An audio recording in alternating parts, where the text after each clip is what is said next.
Here I am at Tenshiba Park.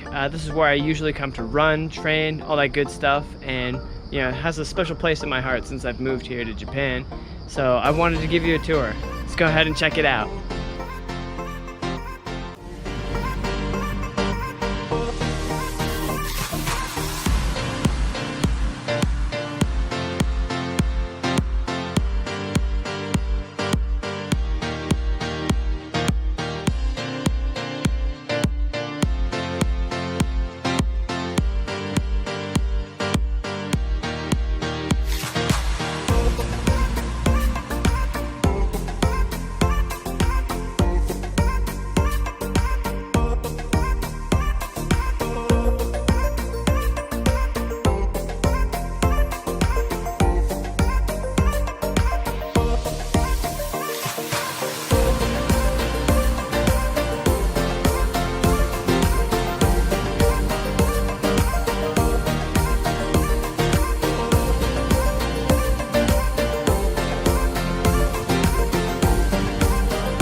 Yeah, I really like this place because it's really peaceful, but also there's a good balance between nature and kind of modern conveniences. There's a museum, there's a zoo, there's a bunch of convenience stores and restaurants if you want to kind of chill out with your friends, a nice chill day, but there's also a lot of beauty. It's super cool. If you ever get a chance to come here, definitely do it. It's totally worth it.